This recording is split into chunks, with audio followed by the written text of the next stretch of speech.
எடுத்துக் கொள்ளுகிற வேத பகுதியானது இந்த உலகத்தில் விதையை விதைக்க வேண்டும் என்ற அந்த தலைப்புல. அல்லேலூயா, ஆமென். வேதம் சொல்லுகிறது, மார்க்கு புத்தகம் 4ஆம் அதிகாரம் 26ஆம் வசனத்திலிருந்து 34ஆம் வசனம் வரைக்கும் உள்ள வேத வசனத்தை நாம் வாசிப்போம்.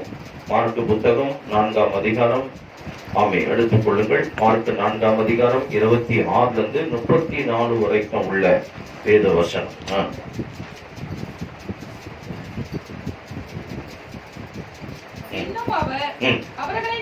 அவர்களை நோக்கி தேவனுடைய ராஜ்யமானது ஒரு மனுஷன் நிலத்தில் விதை விதைத்து இரவில் தூங்கும் பகலில் விழித்திருக்க அவனுக்கு தெரியாத விதமாய் விதை முளைத்து பயிராயிருக்கிறதற்கு ஒப்பாய் இருக்கிறது. எப்படி என்றால் நிலமானது முன்பு முளையும் பின்பு கதிரையும் கதிரிலேயே நிறைந்த தானியத்தையும் பலனாக தானாய் கொடுக்கும். பயிர் விளைந்து அறுப்பு காலம் வந்தவுடனே அறுப்பதற்கு ஆட்களை அனுப்புகிறான் என்றார். இன்னும் அவர் அவர்களை நோக்கி, தேவனுடைய ராஜ்யத்தை எதற்கு ஒப்பிடுவோம் அல்லது எந்த ஓமையிலே அது சிறுசாண்டப்படுத்துவோம்? அது ஒரு கடுகு விதைக்கு ஒப்பாய் இருக்கிறது. அது பூமியிலே விதைக்கப்படும் பொழுது பூமியில் உள்ள சகல விதைகளிலும் சிறிதாய் இருக்கிறது. விதைக்கப்பட்ட பின்போ அது வளர்ந்து சகல பூண்டுகளிலும் பெரிதாகி ஆகாயத்து பறவைகள் அதனுடைய நிழலின் கீழ் வந்தடையத்தக்க பெரிய கிளைகள் விடும் என்றார். ஆமென். 34 வரைக்கும் அவர்கள் கேட்டறியும் பிராணிக்கு தக்கதாக அவர் இப்படிப்பட்ட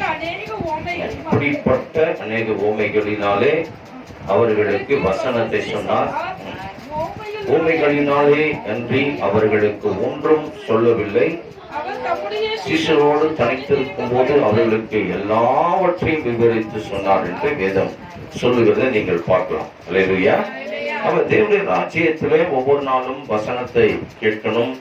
இதயமாகிய நம்மே நிலத்தில் விதைக்கப்பட்டு கொண்டே இருக்கணும். அது பெரிய வளர்ச்சி அடையணும். ஒரு வார்த்தையில பல கருத்துக்கள் அதுக்குள்ளே ஆமென் வளர்ந்து கொண்டே இருக்கணும். நீங்கள் உலகத்திற்கு விதையை மற்றவர்களுக்கு மற்றும் இதயமாக நிலத்தில் விதைக்கும்படிக்காக ஆமென் கர்த்தர் இப்படியான ஒரு ஓமையான கருத்துக்களை ஆண்டவர் பேசுகிறார். அப்ப ஆண்டவர் இந்த காரியத்தை வாசிக்கும் போது தேவனுடைய ராஜ்யமானது ஒரு மனுஷன் நிலத்துல விதைக்கிற விதைக்கு ஒப்பா இருக்கிறது. தூங்கும் போது பகல்லையும் விழித்திருக்கும் போதும் இல்லையா, அவனுக்கு தெரியாத விதமாக அந்த வளர்ச்சி, அந்த செடி அல்லது விதையினுடைய பலன் கிடைக்கிறதை நாமே இந்த இடத்துல வேதம் சொல்லுகிறது. ஆண்டவர் அநேக காரியங்களை இந்த இடத்துல அவர் பேசுகிறத நீங்கள் பார்க்கலாம். எப்படியான நிலமானது முன்பு முளையும் பின்பு கதிரையும் கதிர் நிறைந்த தானியத்தையும் பலனாக தானா என்ன பண்றது கொடுக்கிறது. பயிர் விளைந்து அறுப்புக்கான வந்தவுடனே அறுக்கிறதுக்காக தேவன் என்ன பண்றாரு, தேவ தூதர்களை ஆண்டவர் அனுப்புகிறார். அப்ப இந்த கதைகள் எல்லாம், இந்த ஓமைகளை எல்லாம் ஆண்டவர் யாருக்காக தான் பேசுறாரு பாத்தீங்கன்னா, முழுக்க முழுக்க இந்த உலகத்தில் இருக்கிறவங்களுக்காக, ஜனத்துக்காக, கர்த்தருடைய பிள்ளைகளுக்காக. அல்லேலூயா, ஆமென். கர்த்தரை ஏற்றுக்கொள்ளாமல் இருக்கிறவங்களுக்காக தேவன் என்ன பண்றாரு, இதெல்லாம் பேசுறார். பின் அவர்களை நோக்கி தேவனுடைய ராஜ்யத்தை எதிர்ப்பு கடுகு விதை அப்படின்னு சொல்லிட்டு என்ன பண்றாரு, அந்த கடுகு விதை குறித்து இங்க பேசுகிறத நீங்கள் பார்க்கலாம். ஒப்பா இருக்கு. அது பூமியில விதைக்கப்படும் போது பூமியில் உள்ள சகல விதைகளிலும் பூண்டுகளிலும் எப்படி ரொம்ப சின்னது. விதைக்கப்பட்ட பின்பு பைபிள் சொல்றது, விதைக்கப்பட்ட பின்பு அது வளர்ந்து சகல பூண்டுகளிலும் பெரிதாகி ஆகாய்த்து பறவை அதனுடைய நிழலில் வந்து அடையத்தக்க பெரிய கிளையை விடும் என்று சொல்லி கடுகு மரத்தை குறித்து தேவன் சொல்லி, எதற்கு கடுகு மரத்தை பார்த்திருக்கீங்கன்னு தெரியல. கர்த்தர் ஸ்தோத்திரம். அல்லேலூயா. கடுகு மரத்தை பார்த்திருக்கீங்களா? மாட்டீங்க. ஆமென். ஸ்தோத்திரம். நான் பார்த்ததில்ல. அல்லேலூயா. ஆமென். கர்த்தர் ஸ்தோத்திரம். அதனால இந்த கடுகு காரம் சிறுத்தாலும் காரம், ஆமா, கடுகு சிறுத்தாலும் காரம் குறையாது அப்படின்னு சொல்றாங்க. விதை என்பது எப்போதுமே உயிரோட்டம் உள்ள ஒரு பொருளாக இருக்கிறது. எப்போதுமே அதுக்கு உயிர். விதைக்கு என்ன இருக்குது? எப்போதுமே அதுக்கு என்ன இருக்குது? உயிர் இருக்குது. விதை ஒருபோதும் சாகாது. சொல்லுவாங்க பழமொழியா, விதைத்தவன் மறித்தாலும் விதை என்ன பண்ணாதான் சாகவே சாகாது. கர்த்தருடைய வசனம் அப்படிப்பட்டது. அல்லேலூயா. என் வாயிலிருந்து புறப்படுகிற வார்த்தை அப்படி இருக்கும். அந்த வார்த்தை நான் சொல்லுகிற காரியத்தை நிறைவேற்றும். மழையானது பூமியை நினைக்கிறது போல நான் அனுப்புகிற வார்த்தை அப்படியாக இருக்கும் என்று சொல்லி ஆண்டவர் சொல்றார். அப்ப அவருடைய வார்த்தையில ஜீவன் இருக்கிறது, அவருடைய வார்த்தை ஆவியா இருக்கு என்று சொல்லி ஆண்டவர் இயேசு கிறிஸ்துவே பேசியிருக்கிறதை பார்க்கிறோம். விதை எப்படி சாகாமல் அதுக்கு உயிரோட்டம் இருக்கிறதோ அதே போல கர்த்தருடைய வார்த்தைக்கும் உயிரோட்டம் இருக்கிறது. ஆகவேதான் அவர் சொல்ற ஒரு கதை இந்த இடத்துல ஓமையாய் அவர் சொல்லுகிறார். ஒரு மனுஷன் தேவனுடைய ராஜ்யமானது அந்த நிலத்துல விதைக்கிற விதைக்கு ஒப்பா இருக்கிறது. அதை ஒரு மனுஷன் எடுத்து என்ன பண்றான், விதைக்கிறான். ஆனா அவனுக்கு தெரியாத விதமாய் அது வளர்ந்து வருகிறது. அதேதான் அப்ப கர்த்தருடைய வார்த்தையை நாம் விதைக்க விதைக்க விதைக்க ஆட்டோமேட்டிக்கா அது என்ன ஆகுது, அது கிரியை செய்யக்கூடியதா இருக்குது. யாருக்கு விதைச்சாலும் அது கண்டிப்பா கிரியை செய்யும். அல்லேலூயா சொல்லாமா. அந்த வார்த்தை வெறுமையாய் போகாது. எத்தனையோ வருஷத்துக்கு நிறைய பேருக்கு விதைச்சிருக்க, நிறைய பேர் ஞானஸ்நானம் எடுத்து ரட்சிக்கப்பட்டு தேவனுடைய சபையில் என்ன பண்றாங்க, நிக்கிறத நீங்கள் பார்க்க முடியும். அல்லேலூயா. உங்களுடைய அனுபவத்திலும் அநேக பேர் என்ன பண்ணிருக்கலாம், ரட்சிக்கப்பட்டிருக்கலாம். நீங்க சொல்ற சத்தியத்தை சொல்லுகிறவர்களுக்கு. அதே போல என்னுடைய வாழ்க்கை அதே மாதிரி தான். அல்லேலூயா. கர்நாடக சகோதரி அப்படியாக பேசும்போது நீங்க அந்த குடும்பத்துக்கு விதைச்சிருக்கீங்க, கண்டிப்பா அந்த குடும்பம் ரட்சிக்கப்படும். ஏன்னா எனக்கும் நீங்க அப்படி விதைச்சிங்க. அல்லேலூயா. எனக்கும் நீங்க விதைச்சதுனால நான் கர்த்தருக்குள்ள வந்து நான சடுத்து ரட்சிக்கப்பட்டு இன்னைக்கு நிக்கிறேன், சாட்சி சொல்லிக்கிட்டே இருக்கிறேன் அப்படின்ற மாதிரி அவங்க பேசுறாங்க. பாருங்க. அப்போ அந்த மாதிரி கர்த்தர் ஸ்தோத்திரம் 13வது அதிகாரத்துல மத்திய புத்தகத்துல 31வது வசனத்துல அனுசரித்தாரு. எங்கெல்லாம் விதைக்கணும்ன்றத தேவன் பேசுகிறார். எடுத்துங்க 13ஆம் அதிகாரத்துல ஸ்தோத்திரம் 31ஆம் வசனத்தையும் 32ஆம் வசனத்தையும் வாசிப்போம். மத்திய புத்தகம். வேறொரு ஓமையை அவர்களுக்கு சொன்னார். பல்லவ ராஜ்யம் கடுகு விதைக்கு ஒப்பாருக்கிறது. அதை ஒரு மனுஷன் எடுத்து தன் நிலத்தில விதைத்தான் என்று பைபிள் சொல்லுகிறது. என்ன பண்ணா, தன் நிலத்தில விதைக்கணும். அப்ப முதல்ல கர்த்தருடைய வார்த்தை அது சகல விதைகளிலும் சிறிதா இருந்தும் வளரும் போது சகல பூண்டுகளிலும் பெரிதாகி ஆகாயத்து பறவைகள் அதன் கிளைகள் வந்து அடையத்தக்கதான மரமாகும் என்றார். அப்ப அந்த விதையானது கர்த்தருடைய வசனமானது நமக்குள்ள, அல்லேலூயா, ஒவ்வொரு நாளும் நமக்குள்ள அது வளரணும். அப்ப ஒவ்வொரு நாளும் நமக்கும் அந்த விதை, அந்த வார்த்தை ஒவ்வொரு நாளும் நமக்கு அவசியமா இருக்கிறது. அப்ப ஒவ்வொரு நாளும் கர்த்தருடைய புதிய புதிய வார்த்தைகளை, வசனத்தை நம்முடைய வாழ்க்கைக்கு பலனை தரும்படிக்காக, அல்லேலூயா, நம்ம செல்ஃபா, அதாவது நாம வளரணும்னா, இப்போ நமக்கு தாகம் எடுத்தா மற்றவங்களுக்கு கொடுங்க, நம்ம தானே குடிப்போம். அல்லேலூயா. அதுவே நம்முடைய வாழ்க்கையில முதல்ல வளரணும்னா தன்னுடைய நிலத்துல அந்த விதையை என்ன பண்ணா விதைத்தான் என்று சொல்லி ஆண்டவர் சொல்ற. அப்ப நம்ம முதல்ல என்ன பண்ணோம், கர்த்தருடைய வார்த்தையில வளரணும். ஒவ்வொருத்தவங்களும் தனித்தனி நபராக ஒவ்வொருவரும் கர்த்தருடைய வார்த்தையில வளரணும் என்றுதான் வேதம் சொல்லுகிறது. அப்படி வளர்றவங்களுக்கு இங்க ஆண்டவர் சொல்ற அது பெரிய மரமாகும் என்று அநேக பறவைகள் வந்து அதுல இளைப்பாறும். அல்லேலூயா. அப்ப யாருக்குள்ள இந்த கர்த்தருடைய வார்த்தை எல்லாம் வளர்ந்து வருகிறதோ அவங்க அநேகருக்கு என்ன பண்றாங்க, ஒரு இளைப்பாறுதலை கொடுக்கிறதா இருக்கிறார்கள், விடுதலை கொடுக்கிறதா இருக்கிறார்கள். அல்லேலூயா. ஆமா, அற்புதம் செய்கிறதா இருக்க. இதெல்லாம் நிறைய காரியங்களை பேசிக்கிட்டே போலாம். அது மாதிரி ஆமென். அப்ப முதலாவது ஆண்டவர் சொல்றாரு இதுல விதைக்கணும் அப்படின்னாரு. ஏன்னா அது உனக்குள்ள விதைச்சு. இரண்டாவது லூக்கா புத்தகம் 13ஆம் அதிகாரம் 18ஆம் வசனத்தையும் 19வது வேத வசனத்தையும் வாசிக்கும் போது அவர் அவர்களை நோக்கி தேவனுடைய ராஜ்யம் எதற்கு ஒப்பா இருக்கிறது, அதை எதற்கு ஒப்பிடுவேன், அது ஒரு கடுகு விதைக்கு ஒப்பா இருக்கிறது. அதை ஒரு மனுஷன் எடுக்கிறான், தன் தோட்டத்திலே போட்டான், அது வளர்ந்து பெரிய மரமாயிற்று, ஆகாயத்தை வந்து அதன் கிளைகள் அடைந்தது என்றார். தன் தோட்டத்துல போட்டான் என்று வேதம் சொல்லுது. அப்ப இதை நான் தியானிச்சு பார்த்துட்டு இருக்க ஒவ்வொரு காலத்துல ஒவ்வொரு விதமான ஆலோசனைய வேதத்துல ஆண்டவர் சொல்லிக்கிட்டே இருக்காரு. ஒவ்வொரு சுவிசேஷத்திலும் அப்படின்னு பார்க்கும்போது எனக்குள்ளே வெளிப்பட்ட ஒரு காரியம், தன் தோட்டத்துல, அல்லேலூயா, ஆமா, தன் நிலத்துல தனக்கு முதல்ல விதைக்கணும். இரண்டாவது தோட்டத்துல என்ன பண்ண சொல்றாரு, விதைக்கணும்னு சொல்றாரு. தோட்டம் என்பது ஒரு குடும்பம். அல்லேலூயா. ஆமா, அந்த குடும்பத்துல இருக்கிறவங்களுக்காக எத்தனை பேர் நீங்க குடும்பத்துக்காக நீங்க விதைக்கிறீங்கன்னு தெரியல. ஆமே, என்னுடைய வாழ்க்கையில் நான் சாட்சி சொன்னேன். என் குடும்பத்துக்காக எல்லாருக்கும் சத்தியத்தை, என் சகோதரிகளுக்கு, அல்லேலூயா. சகோதரர்களுக்கு உங்களுக்கு எல்லாம் சத்தியத்தை நிறைய பேருக்கு சொல்லிக்கிட்டே வந்த பாருங்க ஆண்டவர், அவங்களை எல்லாரையும் கர்த்தர் ஆமென் 4 வருஷத்துல ஒட்டுமொத்த ஆட்களை ஆண்டவர் ரட்சித்தார். அவ பாருங்க, தேவ சமூகத்துல நாம் இந்த நாட்கள்ல தோட்டத்துல விதைக்கணும். அப்ப கர்த்தருடைய வசனத்தை வெறும் ஜெபம் மட்டும் அவங்களை ரட்சிக்கும்ன்றது நம்ம நினைக்கவே கூடாது. அல்லேலூயா. ஆமென். விதைக்கவும் செய்யணும், விதைய விதைக்கவும் செய்யணும், அப்புறம் அதுக்கு தண்ணியும் ஊற்றணும், அதுக்கு பராமரிப்பும் கொடுக்கணும், அதுக்கு பாத்தியும் கட்டணும், அதுக்கு வேலியும் போடணும். அல்லையா சொல்லாம இவ்வளவு வேலை இருக்குது. ஒரு விதைக்கு ஒரு விதை வளரணும்னாக்கா அவ்வளவு வேலை இருக்குது. அது மாதிரி கர்த்தர் ஸ்தோத்திரம், கர்த்தருடைய பிள்ளைகள் ஆமென் நாம் மட்டும் ஆண்டவருக்குள்ள இருந்து நடக்கணும்ன்றது தேவன் சித்தம் இல்ல. வீட்டுல உள்ளவர்களுக்கு நீ தோட்டத்துல கர்த்தருடைய வார்த்தையை விதைக்கணும் என்றுதான் ஆண்டவர் விரும்புகிற காரியமாக சத்தியமாக இருக்கிறது. அல்லேலூயா. அப்ப கர்த்தருடைய வார்த்தை என்ன பண்ணணுமா? குடும்பத்துக்கும் விதைக்கணும், வீட்லயும் விதைக்கணும், வீட்டுல இருக்கிற பிள்ளைகளுக்கும் விதைச்சிட்டே இருக்கணும். வெறும் சபைக்கே வரல அவங்க அப்படி நம்ம சொல்றது எந்த பிரயோஜனமோ இல்ல. எத்தனை பேர் நம்ம போதிச்சிருக்கோம், வீட்டுல இருக்கிற பிள்ளைக்கு சத்தியத்தை சொல்லியிருக்கோம். ரொம்ப முக்கியம். ஒரு நாள் சொல்லி விட்டா போதுமா? இல்ல. அல்லேலூயா. நமக்கு தினந்தோறும் கர்த்தருடைய வார்த்தை தேவை. நம்ம தினந்தோறும் கர்த்தருடைய வார்த்தையை ருசிக்க கேட்க அறிய அறியதான் நமக்கு என்ன ஆகுது? இந்த உலகத்தில் ஆவிக்கு ஜீவித்தில் நடக்க முடியுது, நிக்க முடியும். அது போல வீட்டுல இருக்கவங்களுக்கு எதுவுமே தெரியாது, கர்த்தர்னா யாருன்னே தெரியாது சில பேருக்கு. அல்லேலூயா சொல்லாமா? அவருடைய அற்புதம் தெரியாது, அவருடைய அர்ப்பணிப்பு தெரியாது, அவருடைய மரணத்தை குறித்து தெரியாது, அவருடைய உயிர்த்தலை குறித்து தெரியாது, எதற்கு வந்தார்ன்றது கூட தெரியாது. அல்லேலூயா. என்ன செய்ய போறார், நமக்கு என்ன கொடுக்க போறான்றது விஷயங்கள் எதுவுமே தெரியாது. ஆனா அப்படிப்பட்டவங்களுக்கு கர்த்தருடைய வார்த்தை நம்ம என்ன பண்ணி ஆகணும்? விதைச்சி ஆகணும், சொல்லி ஆகணும். அதுதான் கர்த்தர் தன் தோட்டத்துல தன் நிலத்தை என்ன பண்றான்? அந்த தோட்டத்துல விதையை அவன் விதைக்கும் போது அதனாவது பெரிய மரமாகி அநேக பறவைகள் வந்து அந்த இடத்துல இலைப்பாடுது என்று சொல்லி பைபிள் சொல்லுவதை நீங்கள் பார்க்க முடியும்.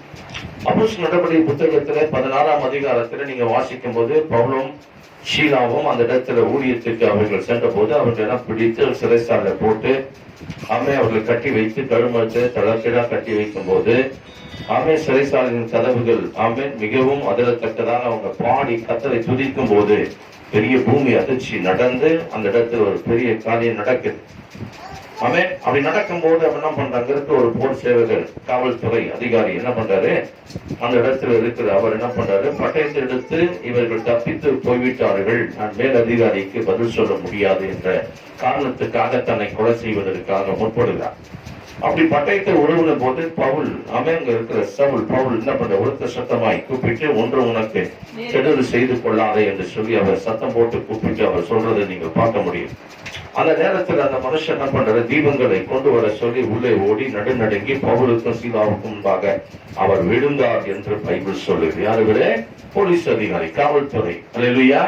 ஜெயிலர், அது ஜெயில காவல் காத்து கொண்டிருக்கிறவர். அப்படிப்பட்டதான ஒரு காவல் அதிகாரி என்ன பண்றாரு, பைபிள் சொல்லுகிறது, பவுலும் சீலாவுக்கும் முன்பதாக விழுந்து அவர்களை வெளியே அடைத்து வந்து ஆண்டவன் மாறே ரட்சிக்கப்படுவதற்கு நான் என்ன செய்ய வேண்டும் என்றான். நான் எப்படி என்ன செய்யணும், ரட்சிக்கப்படணும், ஆகவே ரட்சிக்கப்படுறதுக்கு நான் என்ன செய்யணும் அப்படின்னு சொல்லி கேட்கும் போது 31ஆம் வசனம் அப்போஸ்தலர் புத்தகம் 16ஆம் அதிகாரம், அதற்கு அவர்கள் கர்த்தராகிய இயேசு கிறிஸ்துவை ரெண்டு பேரும் சேர்ந்து சொல்றாங்க பாருங்க. அவர்கள் என்ன பண்றாங்க, கர்த்தராகிய இயேசு கிறிஸ்து விசுவாசி, அப்போது நீயும் உன் வீட்டாரும் ரட்சிக்கப்படும் சொல்லி வீட்டில் யாவருக்கும் கர்த்தருடைய வசனத்தை போதித்தார். ரொம்ப முக்கியம். அல்லேலூயா. அப்ப கர்த்தருடைய வசனம் வீட்டுல போதிக்கப்படும், அதுதான் ரொம்ப முக்கியம். கர்த்தருடைய வசனம் வீட்டுல இருக்கிறவங்களுக்கு போதிக்கப்படணும். நீ ரட்சிக்கப்பட்ட வீட்டுல இருக்கும் எல்லாருக்கும் என்ன பண்ணணும், ரட்சிப்பு கொடுத்துடணும். கர்த்தர் ஸ்தோத்திரம். இல்ல கர்த்தர் உன் கையில கணக்கு, ஏன்னா நீ அதுக்கு நீதான் கேரண்டர். அல்லேலூயா. உத்தரவாதம் கர்த்தர் உன் கையில வச்சிருக்காரு. உத்தரவாதத்தை அவர் தான் என்ன பண்ணிக்காரு, கேட்பார். உத்தரவாதம் கேட்பார். நம்ம உத்தரவாதத்தை நம்ம குடும்பத்துக்கு நாம தான் உத்தரவாதி. அல்லேலூயா. நம்ம கண்ணுக்கு தெரிஞ்சு அவங்க என்ன பண்ணக்கூடாது, நரகத்துக்கு போயிடக்கூடாது. கொடுத்துங்களா, அதனால விட்டுறக்கூடாது. ஆமே. பைபிள் தெளிவா இந்த இடத்துல சொல்றது, அதற்கு அவர்கள் கர்த்தராகிய இயேசு கிறிஸ்து விசுவாசி, அப்பொழுது நீயும் உன் வீட்டாரும் ரட்சிக்கப்படுங்கள் என்று சொல்லி அவனுக்கும் அவன் வீட்டிலிருந்த யாவருக்கும் கர்த்தருடைய வசனத்தை போதித்தார்கள். மேலும் அந்நேரத்திலே தானே அவன் அவர்களை அழைத்துக் கொண்டு போய் காயங்களை கழுவினான். அவனும் அவனுடையவர்கள் அனைவரும் உடனே ஞானஸ்தானத்தை பெற்றுக்கொண்டாங்க. பாருங்க, ஞானஸ்தானத்தை என்ன பண்ணாங்க, பெற்றார்கள் என்று பைபிள் அந்த இடத்துல சொல்லுது. பின்பு அவன் அவர்களை தன் வீட்டுக்கு கூட்டிக் கொண்டு போய் அவர்களுக்கு போஜனம் கொடுத்து தன் வீட்டு அனைவரோடு கூட தேவனிடத்தில் விசுவாசம் உள்ளவனாகி மனமகிழ்ச்சியாய் மாறுகிறார். கரங்களை தட்டி ஆண்டவரை நாம் மகிமைப்படுத்துவோம். பாத்தீங்களா? அல்லேலூயா.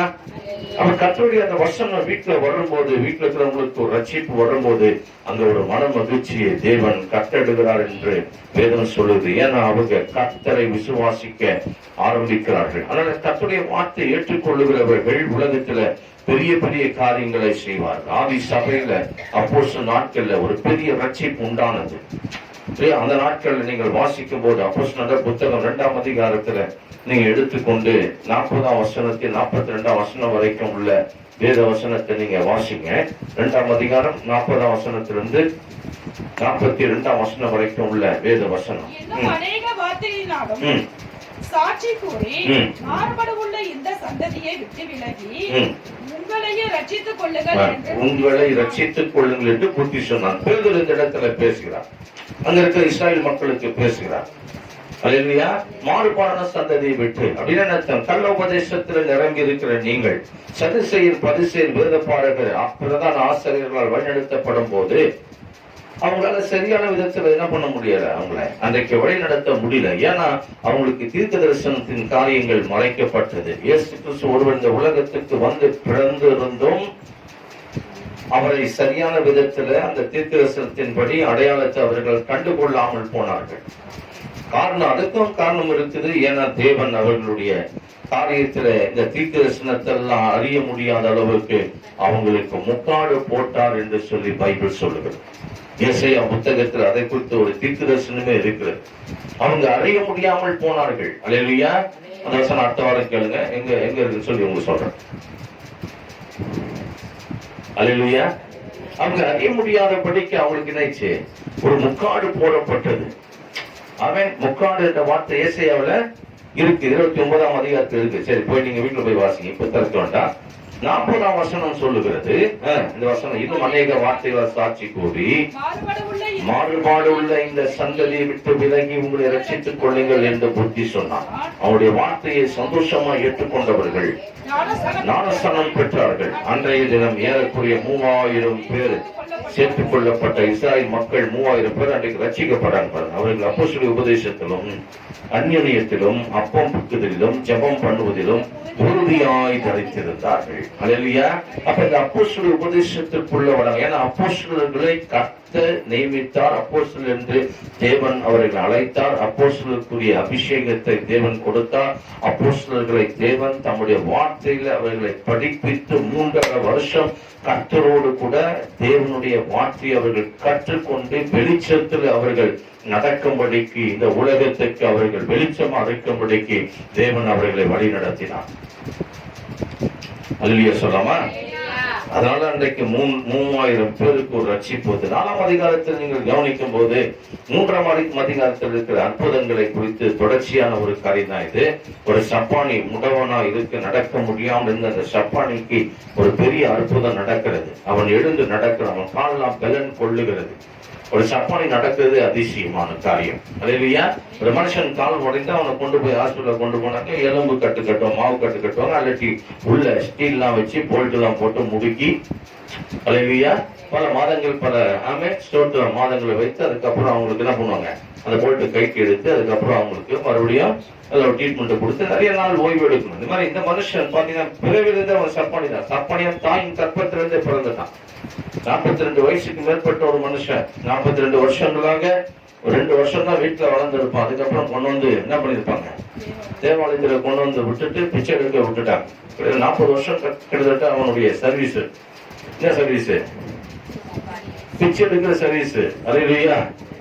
என்ன வேலை அவனுக்கு? 40 வருஷமா பிச்சை எடுக்கிற வேலை இப்படியே இருந்து பாருங்க. இவங்களுடைய அற்புதம் கர்த்தர் ஸ்தோத்திரம். சீசர்கள் வந்து அங்க ஆலயத்துல வந்து எழுந்து நட என்று சொல்லி நசனாகி இயேசு நாமத்துல எழுந்து நட, எங்களிடத்துல வெள்ளியும் இல்ல பொண்ணும் இல்ல, ஒன்னே ஒண்ணு இருக்குது, நசனாகி இயேசு நாமத்தில் எழுந்து நட அப்படின்னு சொல்லிட்டு அல்லேலூயா.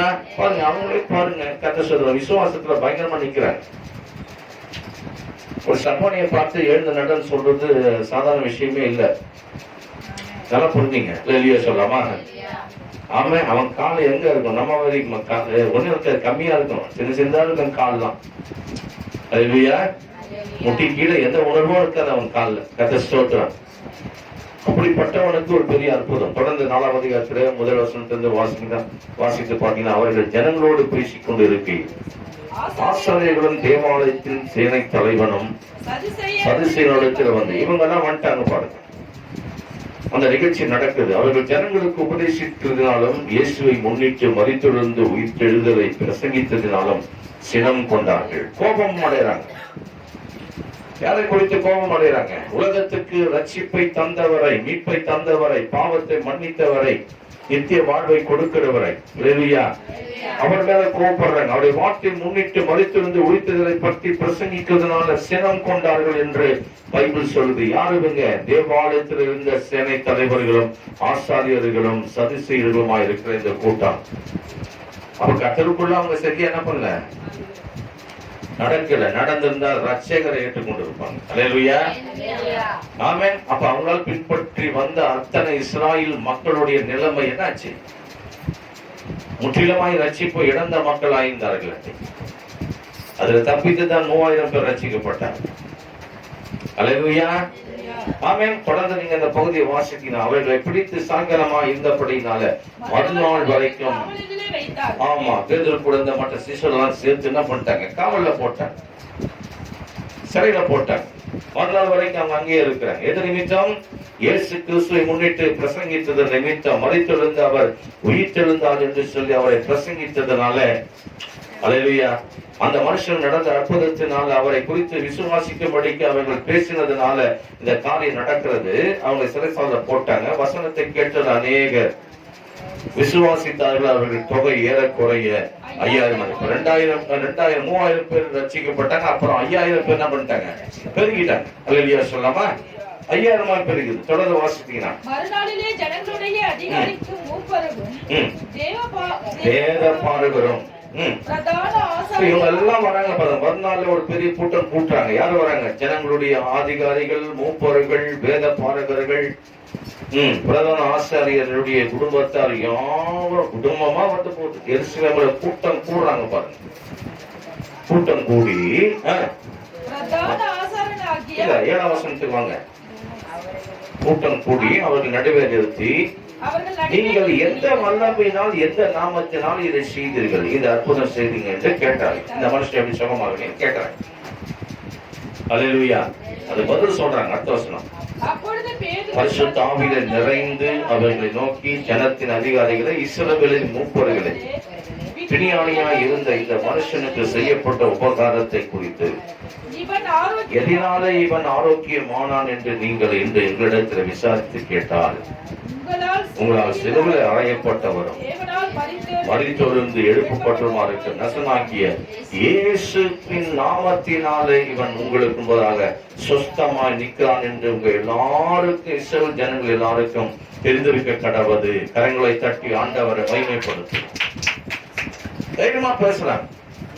பெரும் கூட்டம் எழுப்பி நிற்குது. ஜெயில இருந்து மறுநாள் அவங்களை விடுதலையாக்கி ஊர் நடுவே நிறுத்தி எல்லா மக்களும் வந்து, அதிகாரிகள் வந்து, ஆசாரியர்கள் வந்து, வேதப்பாரர்கள் வந்து, அல்லேலூயா, சேனைத்தர்கள், பிரதான ஆசிரியர்கள், சதிசை கூட்டம் எல்லாம் வருதாங்க. எல்லாம் நிறுத்தி கேள்வி கேட்கிறாங்க. அல்லேலூயா. அப்ப அவங்க சொல்றாங்க, சிலுவையில் அறையப்பட்டவரும் தேவனால் மரித்தொழுந்து எழுப்பப்பட்டவர், உங்களால் தான் சிலுவையில் அறையப்பட்ட அந்த தேவன். அல்லேலூயா. அவருடைய நாமத்தில் அற்புதம் நடக்குது. சொஸ்தமாய் நிற்கிறான் என்று சொல்லி இஸ்ரவேல் ஜனங்கள் எல்லாருக்கும் தெரியணும். வீடு கட்டுகிறவர்கள் ஆகாதென்று தள்ளின அந்த கல் மூளைக்கு தலைக்கல்லாயிற்று. அல்லேலூயா. வீடு கட்டும் போது ஆகாதென்ற ஒரு கல் ஒடுக்கப்பட்டதா இருந்தது. ஒரு வீட்டை கட்டுவதற்கு ஆகாததாய் தள்ளப்பட்ட அந்த கல் மூளைக்கு தலைக்கல்லாயிற்றான். சாலமோன் ஆலயத்துல கட்டின போது ஒரு கல் ஒதுக்குப்புறமா இருந்தது. அந்த கல்லை கொண்டு வந்துதான் மூளைக்கல்லா வச்சாங்க. இது கிறிஸ்துவனுடைய முன் அடையாளமான மறைபொருளா இருக்கிறது. அல்லேலூயா, ஆமென். அதுபோல இந்த தன்னுடைய வாழ்க்கையை கட்டி எழுப்புவதற்கு கிறிஸ்துவால தான் முடியும். நம்ம குடும்பத்தை கட்டி எழுப்புவதற்கு இயேசு கிறிஸ்துவால தான் முடியும். வேற யாராலும் என்ன பண்ண முடியாது, கட்டி எழுப்ப முடியாது. அவர் ஆகாது என்று தள்ளி வைத்தாங்கன்னா அவரை மூளைக்கல் ஆக்கினா அவரால் தான் நமக்கு விடுதலை உண்டு, ரட்சிப்பு உண்டு சொல்லி அன்னைக்கு பேதுரு பேச தொடங்குறார். அநேக காரியங்களை பேசுகிறார். பைபிள் சொல்லுது 12ஆம் வசனத்துல அவர் கடைசியா சொல்றாரு, ஸ்ட்ராங்கா பேசுறாரு, வைராக்கியமா பேசுறாரு. அவராலே அன்றி வேறு ஒருவராலும் ரட்சிப்பு இல்லை. நாம் ரட்சிக்கப்படும்படிக்கு வானத்தின் கீழெங்கும், ஆமென், மனுஷர்களுக்குள்ளே அவருடைய நாமமே இல்லாமல் வேறொரு நாமம் கட்டளையிடப்படவில்லை என்றான்.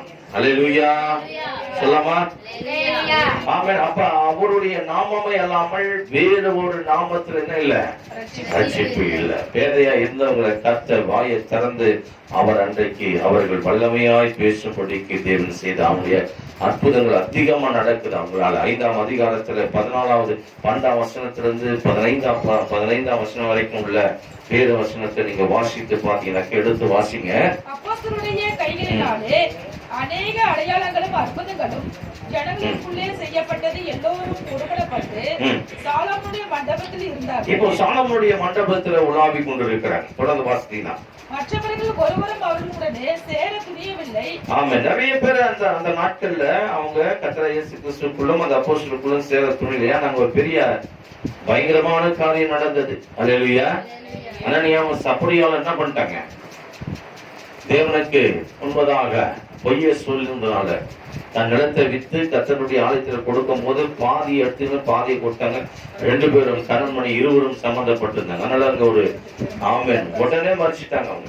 அல்லேலூயா. இதனால பயந்து நிறைய பேர் சேர்த்து என்ன பண்ணல, துணில. தொடர்ந்து வாசித்தீங்கன்னா, திரளான புருஷர்களும் ஸ்திரீகளும் விசுவாசம் உள்ளவர்களாகி கத்திடம் அதிகமாய் சேர்க்கப்பட்டாங்க. அல்லேலூயா.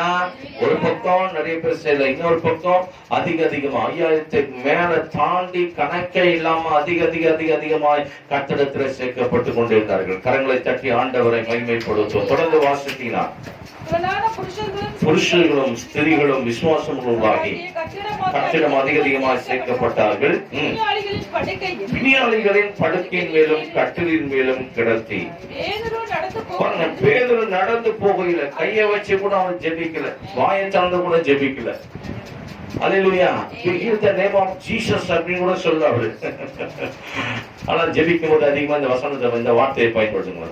in the name of Jesus அப்படின்னு சொல்லி பயன்படுத்துவாங்க. அந்த மாதிரி அவர் அதை கூட என்ன பண்ணல, அவர் சொல்ல, ஆமென், அற்புதம் இயேசு கிறிஸ்து நாமத்தில் அற்புதம் நடக்கட்டும் அப்படிலாம் சொல்ல அவரு. பைபிள் சொல்லுகிறது, பிணியாளிகளை கொண்டு வந்து படுக்கையிலும் கட்டில் மேலும் கிடத்தின போது பேதுரு அப்படியே நடந்து போறார். அவருடைய நிழல். அல்லேலூயா. அவருடைய நிழல் பேதுரு. நமக்குலாம் நிழல் இருக்குதா? இருக்குது. நம்ம கூடவே வரும், விரட்டினாலும் போவாது. எவ்வளவு லட்சம் கொடுத்தாலும் நம்மளை விட்டு பிரியாது. அல்லேலூயா சொல்லாமா. அவன் மடிச்சதுக்கு அப்புறம் தான் என்ன, நம்மளை விட்டு அந்த நிழல் எங்க போனதே தெரியாது. கர்த்தர் ஸ்தோத்திரம். அது வரைக்கும் நம்ம கூடவே என்ன பண்ணா, ஒரு 2-3 நிழல் வரும். அப்படியே பாரு, இப்படி போனா அப்படி வரும், அப்படி போனா அப்படி வரும். அல்லேலூயா. சின்ன வயசுல நான் நிழல்லாம் அப்படியே பார்த்து, என்ன இப்படிலாம் வருது, இப்படி ஒரு சின்னத்தை பெரிய ஒரு மாத்திரிய நிழல், அதை பார்த்து பயப்படுவார். அல்லேலூயா, நம்ம தான் நடந்தது அப்படின்னு சொல்லிட்டு. அல்லேலூயா சொல்லலாமா. ஆமென்.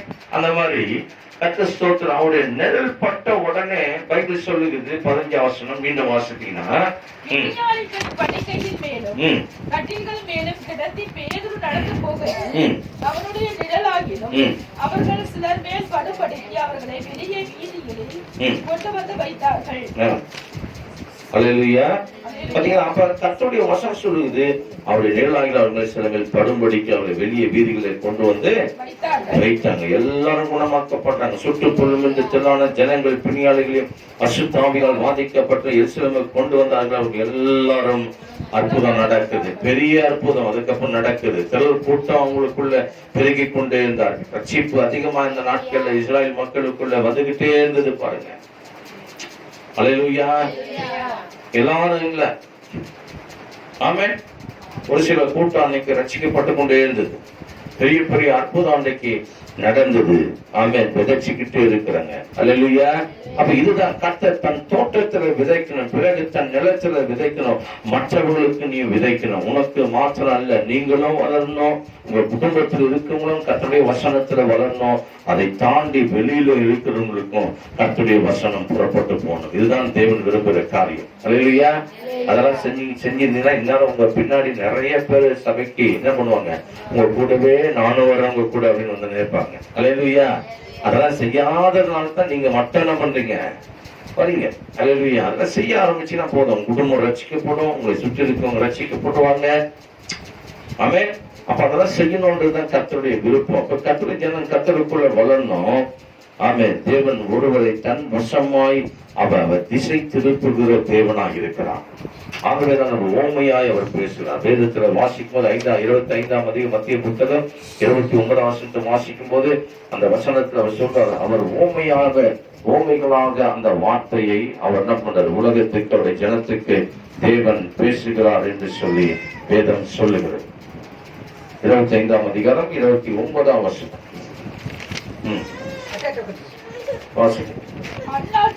அந்நாட்களில் உபத்திரவம் முடிந்தவுடனே சூரியன் அந்தகாரப்படவும் சந்திரன் ஒளி கொடாது இருக்கவும். 25-29 உள்ளவன் எவன் அவனுக்கு கொடுக்கப்படும், பரிபூர்ணமும் அடைவான், இல்லாதவிடத்திலிருந்து உள்ளதையும் எடுத்துக் கொள்ளப்படும் என்று சொல்லி பைபிள் சொல்லுகிறது. அல்லேலூயா. ஏன் அது தாழ்ந்தை குறித்து தேவன் பேசுகிறார். அவன் தாழ்ந்தை பெற்றுக்கொள்றவன் என்ன பண்றான், ஒருவன் அந்த தாழ்ந்த விதைக்காத இடத்திலும் என்ன பண்றீங்க, விதைக்காத இடத்திலும் பலனை நீங்க வர வச்சிருவீங்க. அதனால நான் அப்படியே வச்சுட்டேன் அப்படின்னா, அப்படியே வைக்கிறதுக்காக கர்த்தர் நமக்கு தரட்சிப்பை கொடுக்கவில்லை. அல்லேலூயா. அப்ப நம்ம கர்த்தருக்கு எதையா என்ன பண்ணணும், செய்யணும், இல்லைன்னா ஆபத்து வரும். ஆமென். பலனை இழந்து போவோம். ஆபத்துல நாயின் தீர்ப்பு. அல்லேலூயா. இந்த உலகத்துக்கு என்ன இருக்குது, நாயின் தீர்ப்பை தேவன் வைத்திருக்க. 14ஆம் அதிகாரத்துல மத்திய புத்தகம் 12ஆம் வசனத்துல நீங்கள் வாசிக்கும் போது பைபிள் சொல்லுகிறது. இப்போ வாசிப்போம். உள்ளவன் எவன் அவனுக்கு கொடுக்கப்படும், பரிபூர்ணம் அடைவான், இல்லாதவன் எவன் அவனிடத்திலிருந்து உள்ளதையும் எடுத்துக் கொள்ளப்படும் என்று சொல்லி ஆண்டவர் சொல்றார். அப்ப கர்த்தருடைய வசனத்துல சரியா நிக்கலனா, அல்லேலூயா, பலன் கொடுக்கலனாக்கா உள்ளதையும் கட்டணம் பண்றது அவன் எடுத்துக்கொள்றான் என்று சொல்லி வேதம் சொல்லுகிறது. தொடர்ந்து வாசிங்க 8ஆம் அதிகாரத்துல. ஆமென். அவர் இந்த மெத்தட்ல ஆண்டவர் பேசுற. அப்ப யாரு தேவன் விரும்புகிற வாழ்க்கையில வாழ்றார்களோ, புரியுதா, என்ன அர்த்தம் இருக்கு, உள்ளவன் இவனுக்கு கொடுக்கப்படும், யார் கர்த்தர் விரும்புகிற அந்த வார்த்தையில அவர்கள் வாழ்றாங்களோ அவங்களுக்கு ஆண்டவர் அல்லேலூயா கொடுத்து கொண்டே இருக்கிறார் அவருடைய ஞானத்தை. ஆமென். அவங்களுக்கு தேவன் தம்முடைய வார்த்தையை தந்துகிட்டே இருக்கிறார். தேவன் அவங்களுக்கு விடுதலை கொடுத்து கொண்டே இருக்கிறார். அல்லேலூயா சொல்லாம அவங்களை கர்த்தர் அவர் நடத்தி கொண்டே இருக்கிறார். கரங்களை தட்டி ஆண்டவரை மகிமைப்படுத்தும். லூக்கா புத்தகம் 8ஆம் அதிகாரம் 17ஆம் வசனத்திலிருந்து 21ஆம் வசனத்தை நீங்க வாசிக்கலாம். அப்ப புரியும் உங்களுக்கு இந்த வசனம். வாசிப்போம். 8ஆம் அதிகாரத்துல ஆமே 17ஆம் வசனத்திலிருந்து ஆமே 21ஆவது வசனம். வெளியரங்கமாக ரகசியமும் இல்லை, அறியப்படாத வெளிவராதது மறைபொருளும் இல்லை. ஆதலால் நீங்கள் கேட்கிற விதத்தை குறித்து கவனியுங்கள். உள்ளவன் எவனோ அவனுக்கு கொடுக்கப்படும், இல்லாதவன் எவனோ அவன் தனக்கு உண்டு என்று நினைக்கிறதும் அவனிடத்திலிருந்து எடுத்துக் கொள்ளப்படும் என்றார். அப்பொழுது அவருடைய தாயாரும் சகோதரரும் வந்தார்கள். அவர் அண்டையில் அவருக்கு சேரக்கூடாது இருந்தது. அப்பொழுது உம்முடைய தாயாரும் உம்முடைய சகோதரரும் உம்மை பார்க்க வேண்டும் என்று வெளியே நிற்கிறார்கள் என்று அவர்களுக்கு அறிவித்தார்கள். ஆமென். அந்த காரியத்தை அறிவிக்கிறாங்க. யாருங்க? இயேசு கிறிஸ்துவின் தாயாரும் அவருடைய சகோதரரும் என்ன பண்றாங்க? இயேசு கிறிஸ்து தாயாரும் சகோதரரும் என்ன பண்றாங்க? சில சபை ஆட்கள் வந்து இயேசு கிறிஸ்து சகோதரர்லாம் கிடையாது, சின்னம்மா பெரியம்மா பிள்ளைங்க அப்படின்ற எல்லாம் பேசிட்டு நீங்க என்ன பண்றாங்க சொல்றாங்க. இல்ல, அல்லேலூயா சொல்லாம ஆமென். அவங்க இயேசு கிறிஸ்து பிறக்கிற வரைக்கும் அவங்க இல்லற வாழ்க்கையில அப்படி இல்ல. அதுக்கப்புறம் அவங்க இல்லற வாழ்க்கையில இருக்கும்போது நிறைய பேர் என்ன பண்ணாங்க, அவங்க அதுக்கப்புறம் பிள்ளைங்க பெற்றெடுக்கிறாங்க. இயேசு கிறிஸ்து ஒருவர் பரிசுத்த வீட்டாக கன்னி பெண்ணா இருக்கும்போது ஆமென் அவர் உள்ள என்ன பண்றாரு, கர்த்தருடைய பரிசுத்த வல்லமையினாலும் வெளிச்சத்தினாலும் அல்லேலூயா ஆமா தேவன் உள்ள வந்து அவங்க கர்ப்பத்துல பிறந்தார். அவ்வளவுதான். அல்லேலூயா.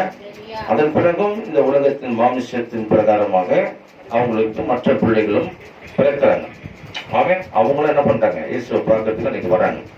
உள்ள வரதுக்கு முடியல, ஏன்னா ஒரு பெரிய கூட்டம் அவரை சூழ்ந்து இருக்குது. உள்ள வழியே இல்லை, போட்டு வெளியே நிக்கிறாங்கன்னு சொல்லிட்டு ஒரு ஆள் வந்து அவருக்கு என்ன பண்றாங்க, செய்தி அறிவிக்க. அதற்கு அவர், வசனத்தை கேட்டு அதன்படி செய்கிறவர்கள் எனக்கு தாயும் எனக்கு சகோதரமா இருக்கிறார்கள் என்றார். என்னங்க வந்திருக்குங்க, யாரு? இயேசு கிறிஸ்துவுடைய தாய், அவருடைய சகோதரர் வந்திருக்காங்க. அவங்களுக்கு தேவன் முக்கியத்துவத்தை கொடுத்தாரான்னு பாத்தீங்கன்னா, அங்கேயும் ஒரு காரியத்தை தேவன் ஓமையாக கருத்துக்களை அங்க வெளிப்படுத்துகிறார், பதிவுபடுத்துறார். என்ன பதிவுபடுத்துறாரு? ஆமென். அவங்க உள்ள வசனம் சொல்லி உடனே கூப்பிடல, என் வசனத்தை கேட்டு அதன்படி செய்கிறவர்களே அவங்கதான் எனக்கு தாயும் எனக்கு சகோதரமா இருக்கார்கள். யாரும் சொல்ல முடியும் இந்த வார்த்தைய? சொல்லுங்க, நீங்க சொல்றீங்களா? என் பிள்ளைய வார்த்தையை நான் கேட்டு நடக்கணும்னு சொல்லிட்டு சொல்ல மாட்டீங்க. எந்த தாய் சொல்லுவாங்க, பிள்ளை வார்த்தையை நான் கேட்டு நடக்கணும்? அல்லேலூயா. ஆமென். யாராலும் ஒரு பிள்ளை வந்து என் வார்த்தையை கேட்க, யார் கேட்கணும் அவங்க தான் எனக்கு தாயின்னு சொன்னாக்க ஏற்றுக்கீங்களா? ஏற்றுக்க மாட்டோம் இல்லையா? அல்லேலூயா சொல்லமா? புரியுதா? அவர் தேவனா இந்த உலகத்துக்கு வந்தால் அவங்களால தான் வரலன்றது. இல்லையா? சிலர் சொல்லிக்கோங்க, அவங்களால தான் வந்தாங்க. இயேசு மரியாதை இல்லாம இயேசு வந்தாருன்னு சில ஆட்கள் கேள்வியெல்லாம் கேட்டிருக்கோம். அவர் பேசுறது முழுக்க முழுக்க ஆமென் அவங்களால வந்த மாதிரி பேசல. அவர் சொல்ற என் வார்த்தை நீ கேட்டாதான் எனக்கு தாயும் எனக்கு சகோதரியுமா இருக்கிறீங்க, அப்படி சகோதரா இருக்கிறாங்கன்னு சொல்லி அவர் பேசுறாரு. அல்லையா சொல்லாம? ஏன்னா அவர் மாமிசமா இந்த உலகத்துல வந்தாலும் அவர் வந்து முழுக்க முழுக்க தேவனாக இருக்கார், சர்வ வல்லவராக இருக்கிறார். அல்லேலூயா. சர்வத்தையும் படைத்த தேவனாக இருக்கிறார். கரங்களை தட்டி ஆண்டவரை மேம்படுத்துவோம். அதில் நீங்க புரிஞ்சுக்கணும் சத்திய வசனத்தை. சில சொல்லுவாங்க, இயேசு மரியாதை இல்லாம இயேசு வந்தாரான்னு கேட்பாங்க. அல்லேலூயா. அப்ப உலகத்தை மரியாதை உண்டாக்குனாங்க. ஆமென். படைச்சதுன்னு அவங்கள படைச்சாங்க? சொல்லுங்க.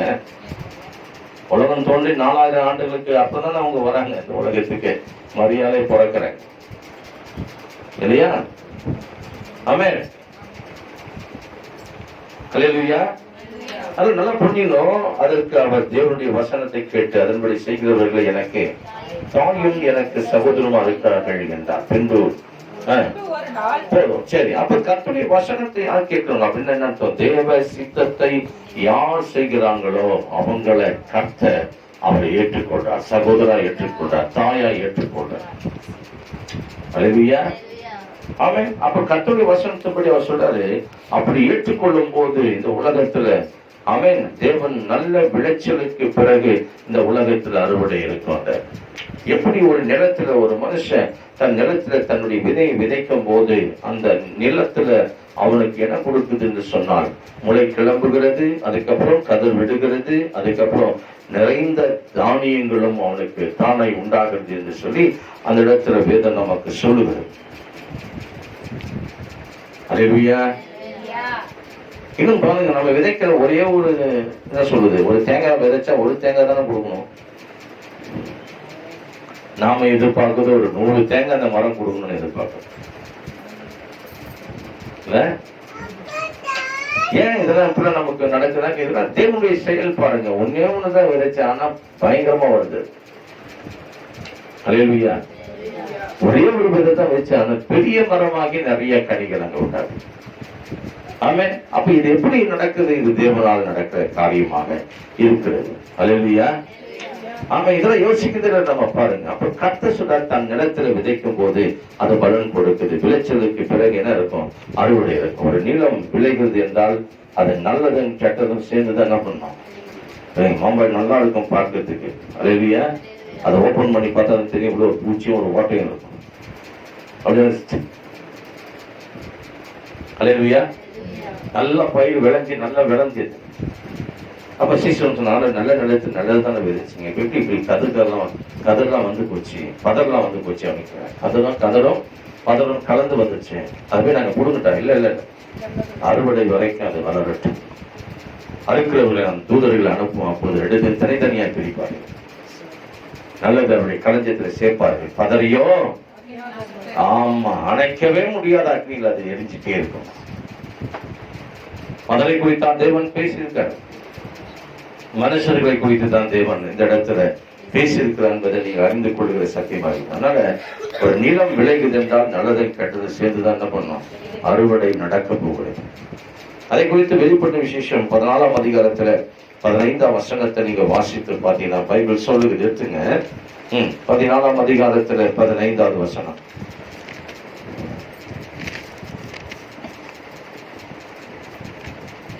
அப்போது வேறொரு தூதன் தேவாலயத்திலிருந்து புறப்பட்டு மேகத்தின் மேல் உட்கார்ந்து இருக்கிறவரை நோக்கி, பூமியின் பயிர் முதிர்ந்தது, அறுக்கிறதுக்கு காலம் வந்தது, ஆகியால் உம்முடைய அரிவாளை நீட்டி அறுத்துவிடும் என்று மிகுந்த சத்தம் என்று சொன்னான். எல்லாம் ரெடி ஆயிடுச்சு. அல்லேலூயா. அப்ப அரிவாளை நீட்டி இதெல்லாம் அறுத்து பூமியின் விளைச்சல் தான், பயிர் முதிர்ந்துச்சு, அதனால சீக்கிரம் என்ன பண்ணுங்க, அறுவாளை நீட்டு அதை நீங்க அறுத்துடுன்னு சொல்லி எங்க இருக்கிறவரை அவங்க எங்க இருக்கிற பேசுறாங்க, மேகத்தின் மேல் உட்கார்ந்து இருக்கிறவரை நோக்கி பேசுறாங்க. ஆண்டவராகிய இயேசு கிறிஸ்துவை நோக்கி இந்த காரியத்துல தூதர்கள் பேசுறாங்க. அல்லேலூயா. அப்ப கர்த்தர் முடிவில் இந்த காரியத்தை அவர் செய்கிறார். எது அதிகமாய் முதிர்ந்து இருக்குது நீங்க பாத்தீங்கன்னா பாதகம். பாதகம் என்ன தெரியுமா? பாதகம். அல்லேலூயா. ஆமே. பாதகம் நிறைஞ்சிருக்கு, சொட்டு வடிந்தோடுகிறது பாதகம் அப்படின்னா கெட்டது. கெட்டதுதான் என்ன பண்ணுவாங்க, பாதகம் அப்படின்னு சொல்லுவாங்க. அதை குறித்து யோபேலில் எழுதுறார் 3ஆம் அதிகாரத்துல 13வது வசனத்தை நீங்க வாசிக்கும் போது ஆமீன். அப்ப இந்த கடைசி உலகத்துல நிறைய கெட்டதுன்னா இருக்கும், உலகத்தை நிரப்பி இருக்கும், அதை வடிந்தோடுகிற அளவுக்கு இருக்கும். அல்லேலூயா. என்னங்க, வடிந்தோடுகிற அளவுக்கு என்ன பண்ணும், அது இருக்கும். தொடர்ந்து வாசிங்க. வெளிப்படும் விசேஷம் யோபேல் புத்தகம் 3ஆம் அதிகாரம் 13வது வசனம் எடுத்துங்க. யோபேல் 3ஆம் அதிகாரம் 13வது வசனம். பயிர் முதிர்ந்தது, அரிவாளை நீட்டிய அருள்கள் வந்து இறங்குங்கள், ஆலை நிரம்பியிருக்குது, ஆலையின் தொட்டிகள் வடிந்தோடுகிறது, அவர்களுடைய பாதகம் பெரியது என்று சொல்லி பைபிள் சொல்றது. அல்லேலூயா. தீர்க்க தரிசனமாக இந்த காரியத்தை அப்ப அரிவாளை நீட்டி இறங்குங்கள், ஆலை நிரம்பியிருக்குது, ஆலையின் தொட்டிகள் வடிந்தோடுகிறது, அவருடைய பாதகம் பெரிதா இருக்கு என்று சொல்லி ஆண்டவர் இந்த இடத்துல பேசியிருந்த நீங்கள் பார்க்க முடியும். எரேமியா புத்தகத்துல 51ஆம் அதிகாரத்துல 33வது வேத வசனத்தை நீங்க வாசித்து பாத்தீங்கன்னாக்கா ஆண்டவர் பாபிலோன் குமாரத்தி என்று சொல்லி தேவன் பேசுறார். பாபிலோன் குமாரத்தி என்று சொன்னால் கர்த்தரை ஆராதிக்காதவர்கள் என்று அர்த்தமா இருக்கு. கர்த்தரை ஆராதிக்காதவங்க, கர்த்தரை சேவிக்காதவர்கள், கர்த்தரை பின்பற்றாதவர்கள் என்று நாம் சொல்லலாம். 51ஆம் அதிகாரத்தில் 33ஆம் வசனத்தை நீங்க வாசித்தீங்கன்னா பாபிலோன் குமாரத்தி விதிக்கப்படும் காலத்துக்கு சமானம். அதை போரடிக்கும் காலம் வந்தது, இன்னும் கொஞ்ச காலத்தில் அறுப்பு காலம் அதற்கு வரும் என்று இஸ்ரவேலின் தேவனாகிய சேனைகளின் கர்த்தர் சொல்லுகிறார் என்று வேதம் இந்த இடத்துல சொல்லுவதை நீங்கள் பார்க்கலாம். அல்லேலூயா. அப்ப என்ன அர்த்தம், இதனுடைய வசனத்துக்குரிய அர்த்தம் என்ன அப்படின்னு கேட்டீங்கன்னாக்கா, தேவனை தேடாதவர்களுக்கு வரும் நியாய தீர்ப்பை தேவன் வைத்திருக்கிறார். தேவனை தேடிக் கொண்டிருக்கிறவர்களுக்கு வரும் நித்திய வாழ்வுக்குரிய நியாய தீர்ப்பு. அவங்களுக்கு 2 பேருக்கும் நியாய தீர்ப்பு தான். இல்லையா சொல்லவா? நமக்கு நித்திய வாழ்வுக்குரிய நியாய தீர்ப்பு. தேவனை தேடாதவர்களுக்கும் பைபிள் சொல்வது போல அவங்களுக்கும் வருகிற நியாய தீர்ப்பு அபியாத அக்கினி என்று சொல்லி ஆண்டவர் சொல்ற அந்த வேத வசனத்தின் அடிப்படையில இருக்கும். அது மாறாது. அல்லேலூயா சொல்லவா?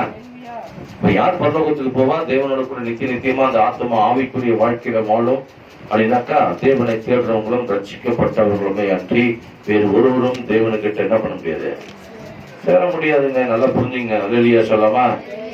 ஆமா. நீங்க படுற இறக்கத்தை போல அவர் இறக்கப்பட்டு சேர்த்துவார் நினைக்கவே முடியாது. அல்லேலூயா சொல்லவா? அவன் நாமத்தை தொழுது கொள்ற எவனும் ரட்சிக்கப்படுவான்னு சொல்லித்தான் எழுதியிருக்குது. அந்த வார்த்தை என்ன பண்ணது, வேற மாதிரிலாம் செய்ய மாட்டார் ஆண்டவர். என்ன எழுதியிருக்குதோ அதன்படிதான் கர்த்தர் என்ன பண்ணுவாரு, செய்வார். அதோட ரட்சிப்பு காத்துக்கொள்ளணும். உன் வீட்டில் இருக்கவங்களுக்கு அந்த சத்தியத்தை பிரசங்கிக்கணும். உங்களை நீங்கள் கர்த்தருக்குள் இன்னும் வளர்க்க தேவனுடைய வசனத்துல பெருகணும். நீங்களும் உங்களுக்கு அருகில் இருக்கிற மற்றவர்களுக்கும் கர்த்தருடைய வார்த்தை போய் சேரணும். அல்லேலூயா சொல்லாமா? அதனால விதைக்க வேண்டிய வேலை யாருடைய வேலை? உங்களுடைய வேலை. அல்லேலூயா. விதைச்சிருங்க. விதை செய்கிறது யாரு? தேவன் தான். பைபிளே சொல்றாரு, விதைக்கணும் அல்ல, நீர்ப்பாய்ச்சினால் அல்ல, விளைய செய்கிற தேவனால எல்லாம் ஆகும். ஆமென். ஒரு நாள் சபை வீட்டுக்கு போன ஜெபம் பண்ண பாருங்க, வந்து இங்க உங்களுக்கு முன்னாடி ஆமென் மகளையும் கூட்டின்னு வந்துட்டாங்க. சொல்லாமா? ஆமென். புரியுதுங்களா? அப்ப இது யாருக்கு செய்யற அந்த வேலைய? அவ்வளவு வசனத்தை விதைச்சோம், அவ்வளவுதான். அவர் சின்ன ஒரே ஒரு விதையை போட்டோம். கட்ட நல்லவர், இயேசு நேசிங்க, ஒரே ஒரு விதை போதும். அல்லேலூயா சொல்லாமா? ஆமா, அதுதான் பண்ணிடும். ஏன்னா அந்த வார்த்தைக்கு விதைக்கு என்ன உண்டு? உயிர் உண்டு. நல்லா புரிஞ்சுங்க. கர்த்தருடைய வசனத்துக்கு அதேதான், உயிர் உண்டு. அந்த உயிர் என்ன பண்ணும்? விளைய செய்யும், பலன் கொடுத்துடும். அல்லேலூயா. ஆமா, பைபிள் சொல்றது எபிசி புத்தகம் 6ஆம் அதிகாரத்தில் 7ஆம் வசனம் 8ஆம் வசனம், அடிமையானாலும் சுயாதீனம் உள்ளவன் ஆனாலும் அவன் செய்கிற நன்மையின்படியே கர்த்தரிடத்தில் பலனை அடைவான் என்று அறிந்து மனுஷனுக்கென்று ஊழியம் செய்யாமல் கர்த்தருக்கென்று நல் மனதோடு ஊழியம் செய்யுங்க. அப்ப ஊழியம் என்பது யாருக்காக செய்யணுமா? கர்த்தருக்காக தான் செய்யணும். அல்லேலூயா சொல்லாமா? ஆமா.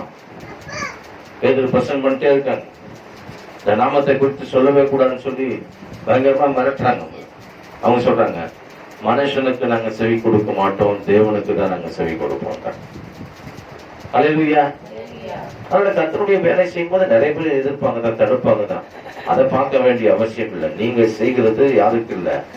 மனுஷனுக்கு அல்ல, மனுஷ சத்தத்துக்கு அல்ல, தேவனுக்கென்று தேவ சத்தத்துக்கென்று நாம் கீழ்பட்டு இருக்கிறோம். கரங்களை தட்டி ஆண்டவரை மகிமைப்படுத்துவோம். அல்லேலூயா. அவர் கர்த்தரின் யார் சேவிக்கிறாங்களோ அவங்களுக்கு தேவன் பலனை கொடுக்கிறான். கர்த்தரை சேவிக்கணும். சேவிக்கணும்ன்ற வார்த்தை உங்களுக்கு தெரியல, கும்பிடணும். அல்லேலூயா. ஆமென். சேவிக்கணும் என்னங்க?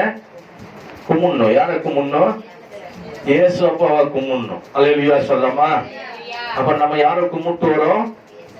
சொல்லுங்களேங்க. என்னங்க? இயேசு அப்பாவை கும்பிட்டுக்கிட்டே வரும். கர்த்தரை சேவித்துக் கொண்டே வருகிறோம். கொலைசீர் புத்தகம் 3ஆம் அதிகாரம் 23ஆம் வசனத்தையும் 24ஆம் வசனத்தையும் வாசிங்க. 23, 24, 25.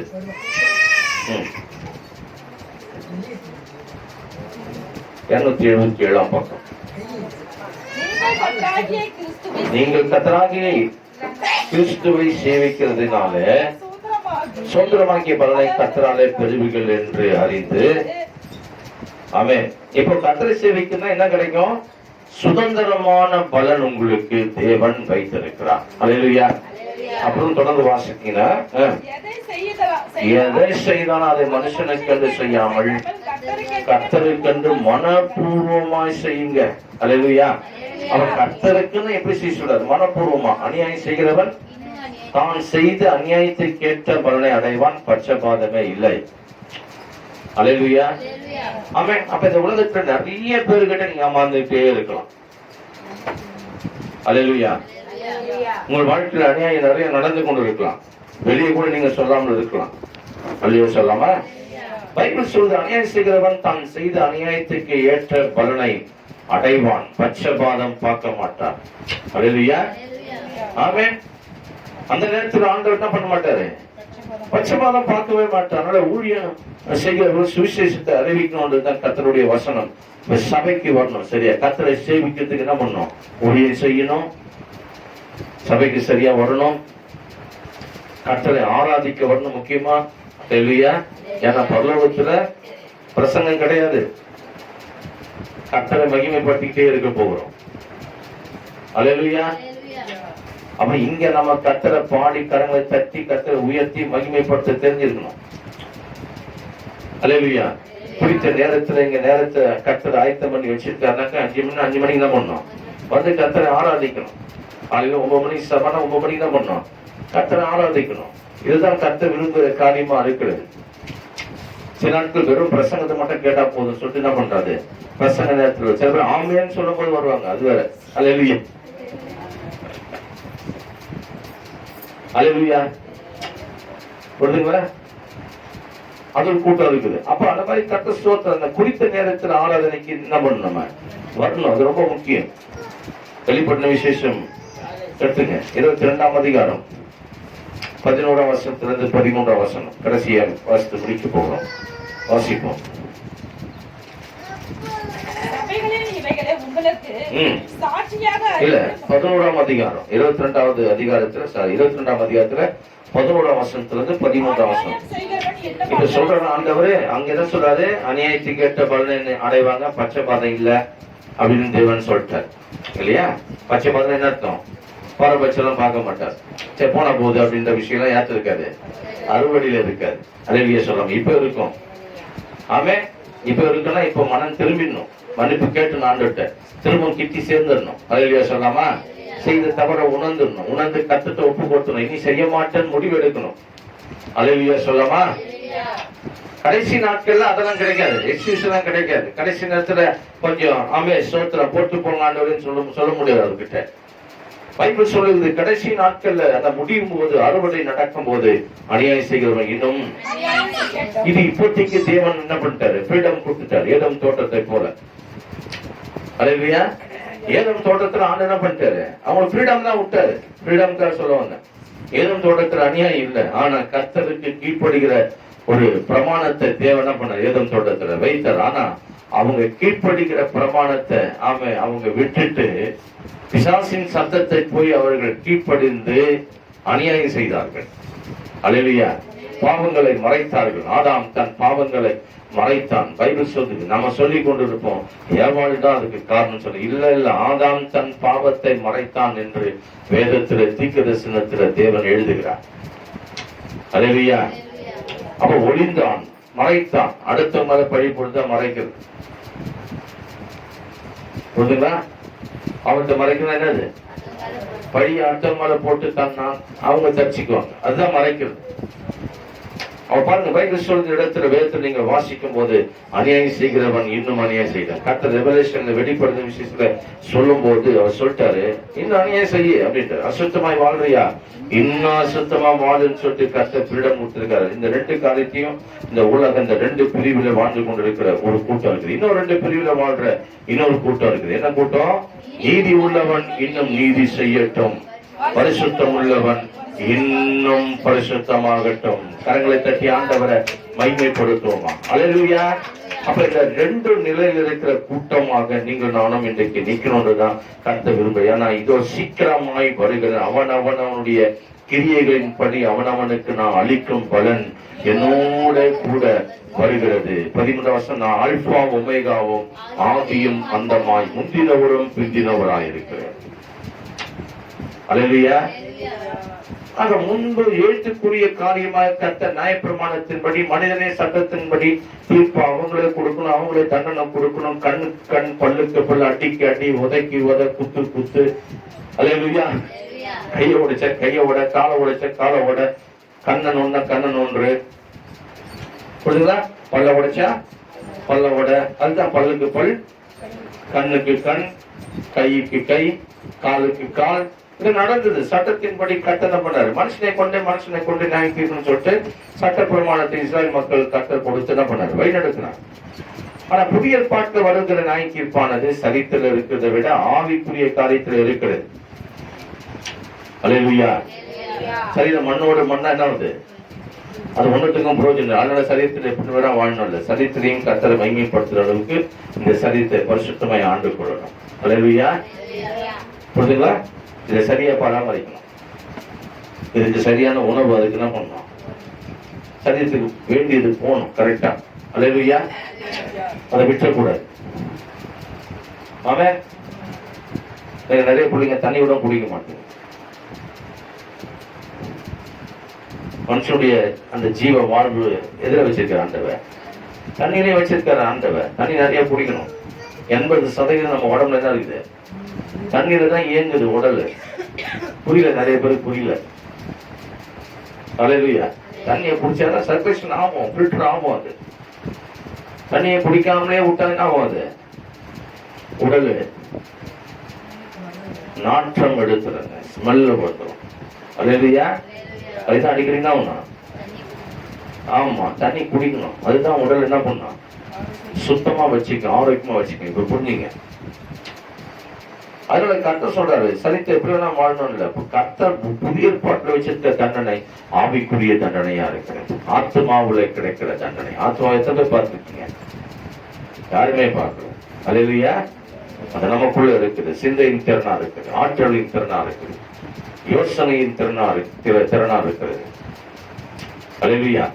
அப்ப நமக்குள்ள வருகிற எல்லா தாட்டுகளும் எங்கிருந்து வருது? எல்லா எண்ணங்களும் பிறக்கிற இடமே ஆத்மாதான். புரியுதுங்களா? அதுதான் என்னாவது? எண்ணங்கள் பிறக்குது, தாட்டுகள் பிறக்குது. அப்ப கர்த்தர் அதில் தான் நான் திருப்பி வச்சிருக்காரு. அல்லேலூயா. அப்ப நம்ம எண்ணம் தான் ஆத்மா. அந்த ஆத்மா எங்க போகுது?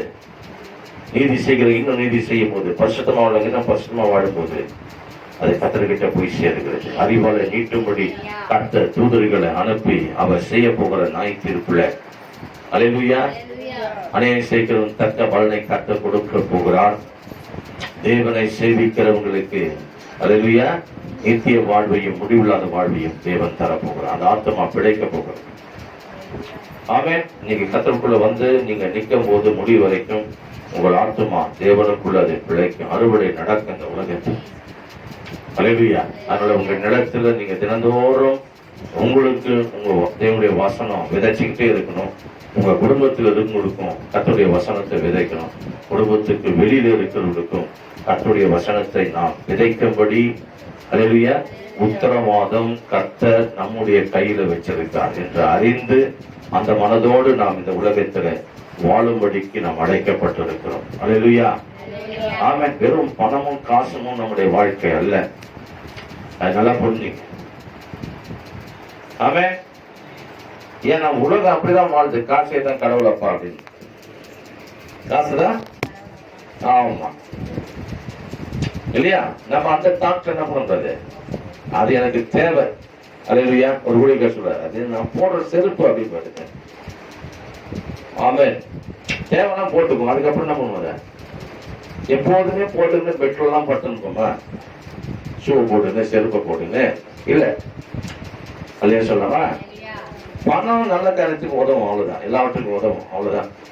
அதாவது அதனுடைய இடத்துல தான் என்ன பண்ணணும், நம்ம பார்க்கணும். கர்த்தர் சொல்றோம். அதனால ரட்சிப்பை இழந்துடக்கூடாது. கர்த்தருக்குள்ள இருக்க அந்த சந்தோஷத்தை இழந்துடக்கூடாது. கர்த்தரை தேடுவதற்கு பணம் உங்க வாழ்க்கையில அது பெரிய பிரச்சனை நிக்க கூடாது. அல்லேலூயா சொல்லலாமா? நல்லா புரிஞ்சுங்க. அப்போ பணமே தேவையில்லை சொல்லிட்டார் பாஸ்டர் அப்படின்னு வெளியே போய் பிரசங்கம் பண்ணாதீங்க. நான் அப்படி சொல்லல. பணம் எல்லாத்துக்கும் உதவும். பணம் எல்லா தீமைக்கும் அது வேறா இருக்கு. பணம் பர்த்தம் செய்யும், பணம்